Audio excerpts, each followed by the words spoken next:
नमस्कार दोस्तों, मैं हूं जितेंद्र टवर मलानी उर्फ टोनी। आप देख रहे हैं न्यूज़ टीवी लॉजिकल गपशप में। आज हमारे साथ हमारी ऑफिशियल पैनलिस्ट है न्यूज़ टीवी की मालती सोनी। ऑब्वियसली पॉलिटिक्स से जुड़ी हुई हैं, तो आज का जो टॉपिक है लॉजिकल गपशप में politics of Maharashtra. Malti ji, welcome to the studio once again. आप पॉलिटिक्स एक्टिविटीज़ में बिजी थी, इसके लिए स्टूडियो में आपका थोड़ा कम आना जाना हुआ था। Welcome back to the news TV. Maharashtra election 20 तारीख को इलेक्शन वोटिंग हो चुकी है। आप भी जानती हैं 65.11% वोटर्स टर्नआउट हुए थे जी 20 तारीख को इलेक्शन में। मैं एक्सपेक्ट कर रहा था कि 50-55, लेकिन ये बार वोटर्स बाहर निकले हैं, काफ़ी सालों के पुराने पिछली बार से ज़्यादा निकले हैं।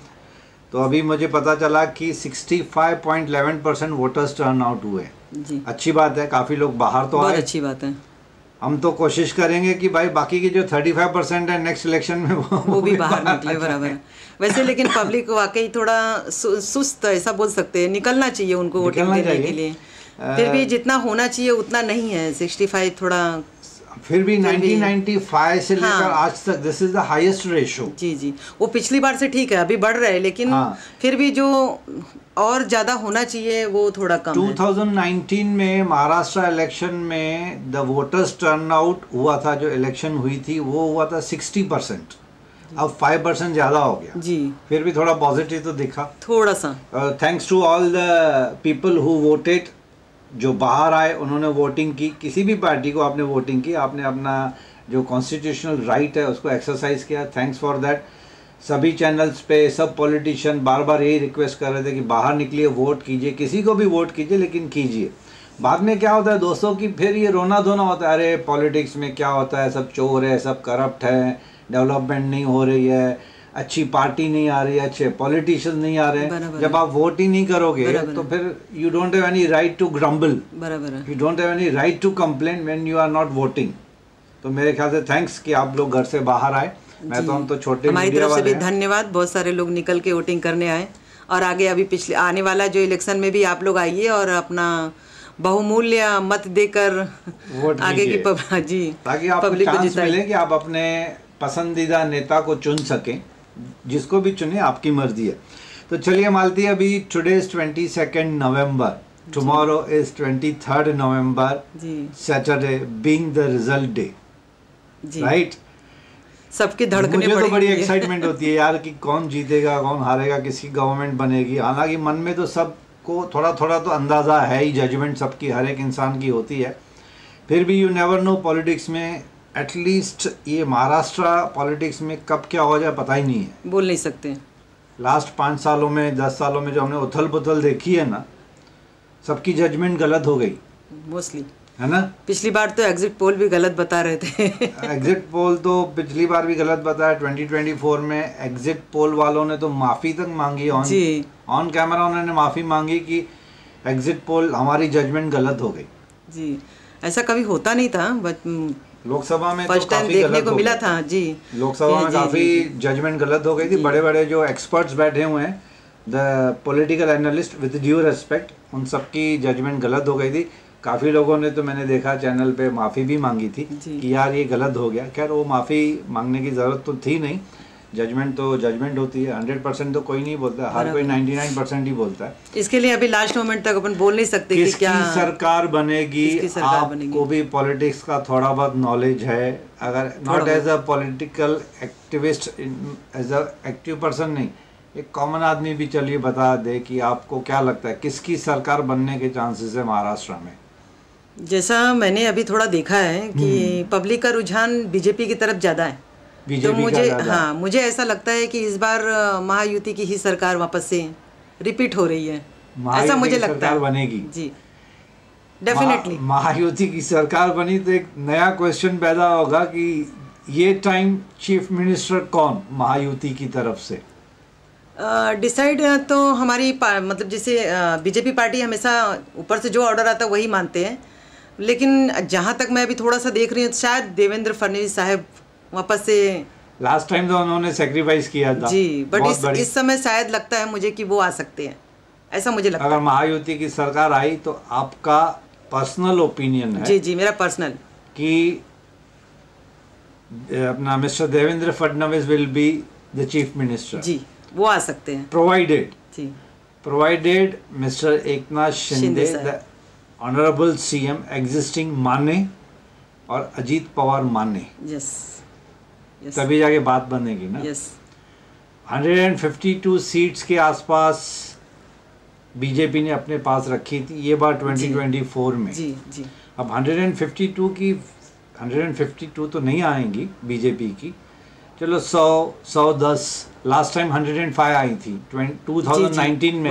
हाँ जी जी 105 बीजेपी की आई थी जी, तो भी मेजॉरिटी के हिसाब से काफ़ी कम पड़ रहा था उनको जी।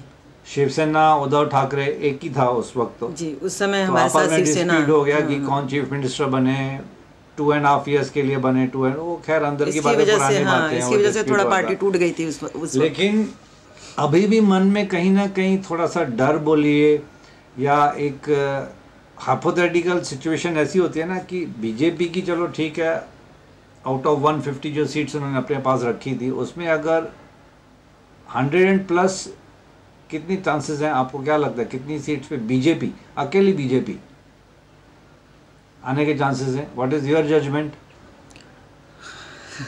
आई डोंट नो, फिलहाल तो मैं कुछ नहीं बोल सकती। एक रफ अंदाजा अभी नहीं बोल सकती कुछ भी इसके बारे में। मेरे ख्याल से 105 तो लास्ट टाइम उन्होंने जीते जी, थे जी। ये बार खिचड़ी बन गई थी। हाँ एक्चुअली इस बार एक्चुअली हाँ थोड़ा 2 एनसीपी 2 शिवसेना, पब्लिक थोड़ा सा कंफ्यूज हो गई थी। पढ़े लिखे भी लोग कंफ्यूज हो जाते थे, अरे ये आदमी कहाँ का है ये, और बहुत सारे इंडिपेंडेंट भी होके खड़े हो गए थे, rebels, the so called rebels, जिनको टिकट नहीं मिली। इसके लिए पब्लिक है ना कंफ्यूज जाती है किसको दे किसको ना दे। इंडिपेंडेंट भी खड़े हो गए थे। इसके अलावा फिर अभी एमएनएस भी एक्टिव हो गई है, राज ठाकरे भी एक स्ट्रॉन्ग कंटेंडर माने जाते हैं। जी जी जी। छोटी छोटे पार्टीज भी आ गई, इंडिपेंडेंट काफ़ी आ गए जी एकदम। अभी बोलने में भी थोड़ा सा हिचकिचा रहा हूँ मैं, I am not an expert but as a common man of common citizen of India, अगर बीजेपी 100 के आसपास भी आ गई तो चीफ मिनिस्टर तो एकनाथ शिंदे के मन में भी ख्वाहिश होगी, ऑब्वियसली विद ड्यू रेस्पेक्ट। एक बार चीफ मिनिस्टर की पोस्ट पे बैठे, अच्छा भी संभाला उन्होंने, लाड़की बहन योजना में काफ़ी एकनाथ शिंदे साहब काफ़ी फेमस हो गए थे। मतलब लास्ट में जाते जाते उन्होंने जो छक्का मारा ना एकनाथ शिंदे ने, हालांकि it was a unanimous decision taken by BJP, Ajit Pawar NCP and Eknath Shinde Shiv Sena, but तीनों ने मिलके जो लाड़की बहन योजना जो निकाली ना अभी रिसेंटली दिवाली के आसपास, तो उसमें काफ़ी महायुति फेमस हो गई मेरे हिसाब से। पब्लिक खुश हो गई। हाँ पब्लिक तो, कुछ लोग नाराज भी हो गए कि अपोजिशन वाले, अरे ये डेफिसिट में चली जाएगी गवर्नमेंट, इलेक्शन के बाद बंद कर देंगे कोई ना कोई बहाना करके। कुछ लोगों जैसे अपोजिशन पार्टी थोड़ा बदनाम करने के लिए सोचते हैं तो उनको ऐसा लगता है, लेकिन पार्टी अपना काम करती है, महायुति अपना काम करती है, तो इसके लिए उसके लिए अपन कुछ बोल नहीं सकते हैं। चलिए coming back to the main core point जो है कि अब वो तो कल पता चल जाएगा शाम तक, कल पता चलेगा जी। और अब सरकार बनानी नहीं बनानी है, चीफ मिनिस्टर कौन बनेगा उसको 2-3 दिन शायद लग भी जाएंगे, बट नेचुरल अंदर में काफी थोड़ा टाइम तो तालमेल बिठाना पड़ेगा उनको, आपस में बात करके वो लोग डिसाइड करके, नाराज लोगों को फिर समझाना पड़ेगा, कन्विंस करना पड़ेगा। It's going to be a tough job for the higher authorities, but चलो coming to the main point कि अगर महायुति जीत गई जी, तो आपके हिसाब से as a common citizen of India आप बोल रहे हैं कि Devendra Fadnavis will be the chief minister, हो सकते हैं। एकनाथ शिंदे साहब डिप्टी सीएम की पोस्ट पे आने के लिए रेडी हो जाएंगे? क्योंकि अभी 2.5 साल उन्होंने चीफ मिनिस्टर में अच्छा संभाला, नाम भी अच्छा कमाया उन्होंने, उनकी फॉलोअर्स तो बोलते हैं कि अच्छा। एक मज़े की बात यह है कि आज मैंने सुबह किसी चैनल में, न्यूज़ चैनल में देखा कि ये कोल्हापुर शोलापुर या लातूर साइड में उन्होंने पोस्टर्स लगाना शुरू किया कि नया chief minister of Maharashtra will be Ajit Pawar. उनके फॉलोअर्स ने, उनके सपोर्टर्स ने, आजकल तो एक नया ट्रेंड आ गया ना कि जो पार्टी के फॉलोअर्स हैं वो पोस्टर पहले से अनाउंस कर देंगे, हमारा जो लीडर है। एक्चुअली महायुति का काम करने का तरीका भी ऐसा है कि बीजेपी की तरफ से जो हमारे जो चीफ मिनिस्टर है वो हमारे देवेंद्र फडणवीस जी हैं। हाँ। और शिवसेना की तरफ से अगर जो तीर धनुष वाले शिवसेना की तरफ से हमारे एकनाथ शिंदे साहब हैं। हाँ। और आपको पता है कि राष्ट्रवादी की तरफ से अपने अजीत पवार साहब हैं। तो ऐसे तो मिलजुल के ये लोग अपना काम कर रहे हैं। हाँ। और आगे भी शायद मुझे लगता है कि इसी तरीके से इनका काम करने का तरीका होगा। हाँ, लेकिन ये थोड़ा सा पता नहीं अभी अंदर में बड़े लोग क्या सोच रहे हैं। We are too small to make a judgement on this issue actually. But अगर देवेंद्र फडणवीस साहब चीफ मिनिस्टर बनते हैं तो मुझे नहीं लगता है कि वो इस बार एकनाथ शिंदे को वापस से चीफ मिनिस्टर बनाएंगे। अब ये होता है कि अगर अनफॉर्चुनेटली बीजेपी की टिकट्स सीट्स बहुत कम हो जाती हैं तो अगेन बीजेपी को झुकना पड़ेगा ही पड़ेगा, वो फिर झुकना पड़ेगा। फिर एकनाथ शिंदे को अगर बहुत ज़्यादा सीट्स आती हैं उनकी शिवसेना की तो फिर नेचुरल बीजेपी को उनकी बात माननी पड़ेगी। अब ये रिजल्ट आने के बाद पता चलेगा कि अजीत पवार साहब की कितनी सीट्स आती हैं, देन दे विल डिसाइड। चलो ये तो हुआ कि महायुति, अगर hypothetically you never know, Maharashtra में कुछ भी हो सकता है, कुछ भी हो सकता है। अगर महाविकास अघाड़ी की काफ़ी अच्छी खासी सीट्स आ गई तो फिर तो टोटली पासा ही पलट जाएगा। हाँ, the situation, the tables turn हो जाएंगी पूरी की। हाँ, मुझे लगता है मालती कि सब कुछ हो सकता है। कुछ भी हो सकता है। देखो तो हर चैनल पे बोलते हैं कि महाराष्ट्र पॉलिटिक्स में आज रात को अगर ये बंदा इस पार्टी को सपोर्ट कर रहा है, सुबह को पता चला कि उसने ज्वाइन कर लिया दूसरी ऑपोजिशन पार्टी।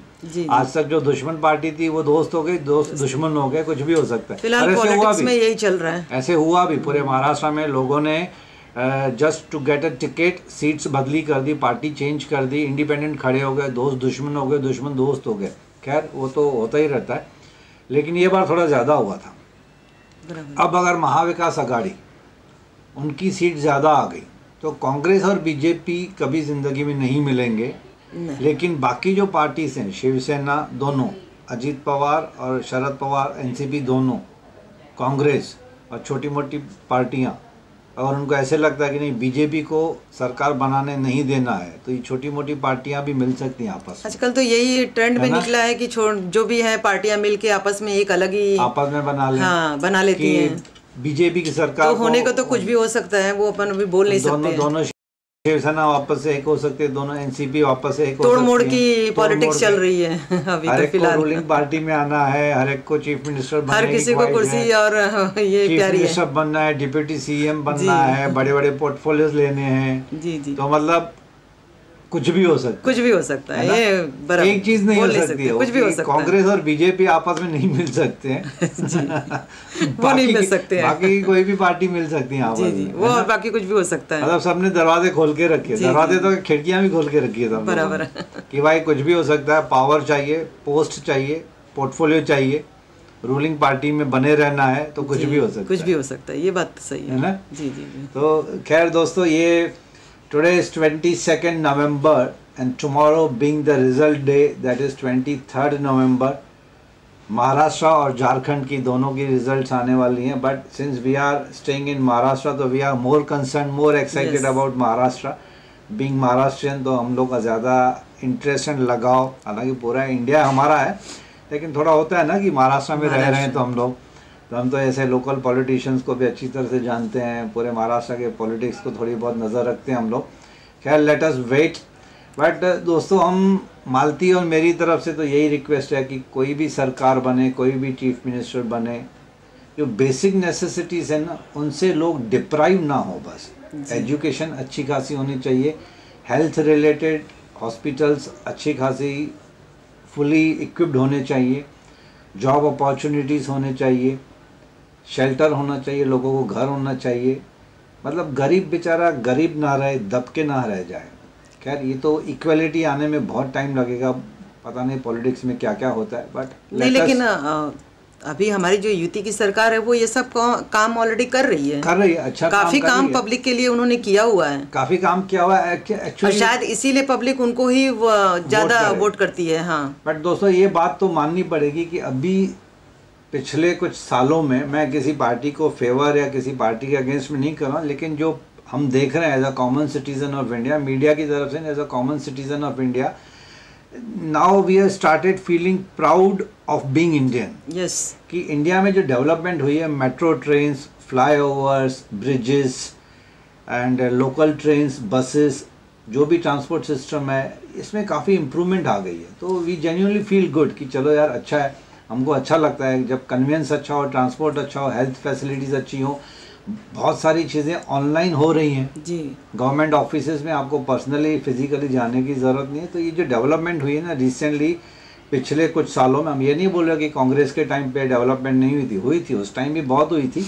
अब सोशल मीडिया की वजह से अवेयरनेस ज़्यादा आ गई, लोग जागरूक हो रहे हैं, अवेयर हो रहे हैं। मोदी जी ने ही ज़्यादा ये बोला था डिजिटल इंडिया का, तो हम तो सभी पार्टीज की रेस्पेक्ट करते हैं, लेकिन जो पार्टी ज़्यादा काम करके दिखा देती है, प्रूव करती है, तो ऑब्वियसली लोगों के दिल में उनकी रेस्पेक्ट बढ़ी जाती है। और पार्टी अपना काम दिखा रही है। एक्चुअली महायुति की सरकार जो है वो दिखा रही है अपना काम, की वो काम कर रहे हैं। आप 10 सालों का रिकॉर्ड उठा के देखिए कि मोदी जी ने कितना काम किया है। तो पब्लिक तो मोदी जी के नाम पे वैसे भी खुश है, कुर्बान है जी, खुश है खुश है, तो इसके लिए उनको वोट करती है। तो चलिए दोस्तों, let us hope for the best. We wish good luck to all the politicians. हम किसी के खिलाफ नहीं है, किसी के फेवर में नहीं है, हम तो जनता की तरफ से यही रिक्वेस्ट करते हैं विद फोल्डेड हैंड्स कि भाई अगर आप जीत के आएंगे तो अपने वादे जो आपने किए थे इलेक्शन के पहले उनको निभाइए, उनको फुलफिल कीजिए, पब्लिक को खुश रखिए।